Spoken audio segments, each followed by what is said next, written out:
Olá pessoal, começando mais uma aula de língua portuguesa.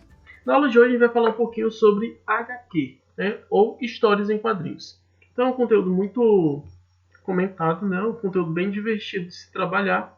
Porém, esse conteúdo ele tem algumas características que são importantes a gente saber, tá certo? Então hoje eu vou destacar para vocês algumas características das histórias em quadrinhos e qual é a importância delas para a nossa interpretação, certo? Então, hoje as histórias em quadrinhos são valorizadas como gênero literário, que conjuga imagem e palavra, símbolo e signos. Sua linguagem se insere nos campos da cultura e da arte.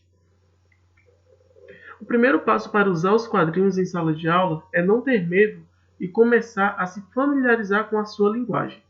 Os quadrinhos são formados por dois códigos de signos, a imagem e a linguagem escrita.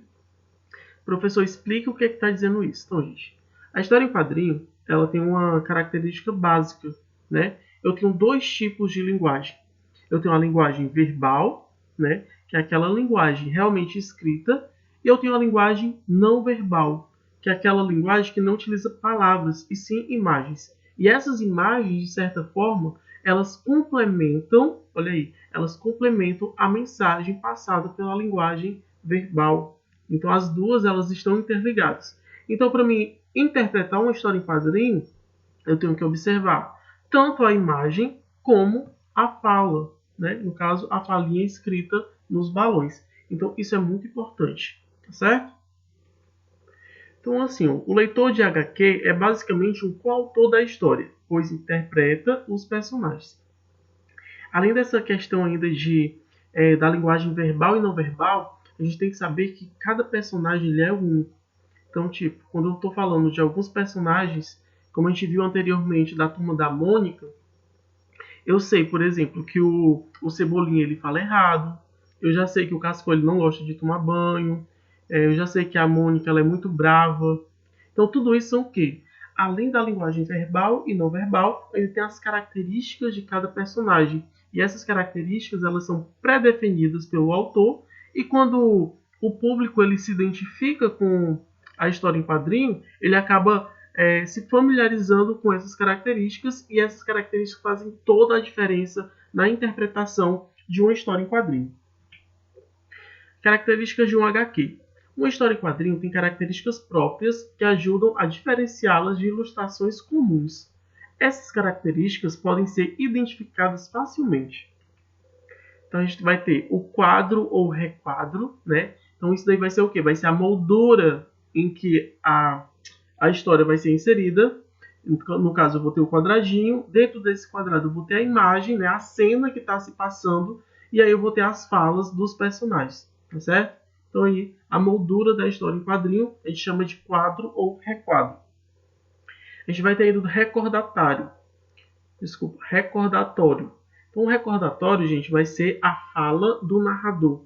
Então, a fala do narrador, ela não vem em balões, ela vem tipo painéis, né? No caso aqui dessa imagem, a gente vai ver que a fala do narrador vem nesse recordatório aqui de cor amarela. Então, ele é diferente da fala dos personagens. Então, ele representa o quê? Representa a fala do narrador, né? A gente vai ter onomatopeias.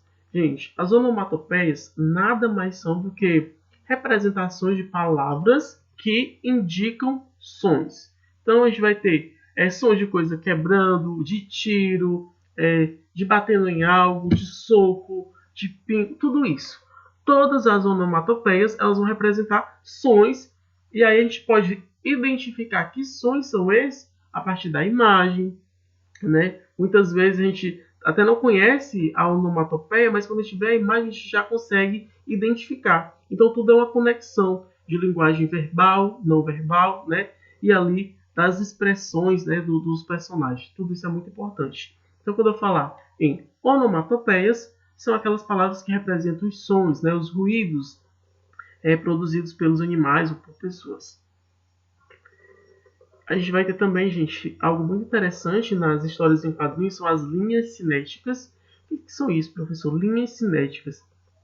É aquelas linhazinhas que representam o movimento do personagem.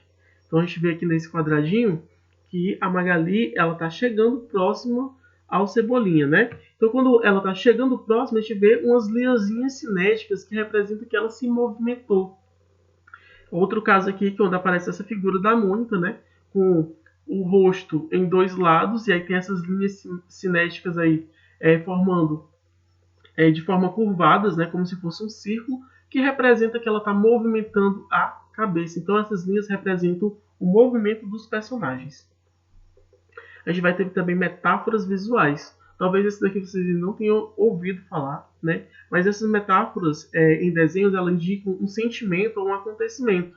Né? Exemplo, o coração soltando do peito como sinal de paixão. Notas musicais podem indicar um assovio do personagem, né? Que ele está cantando uma música.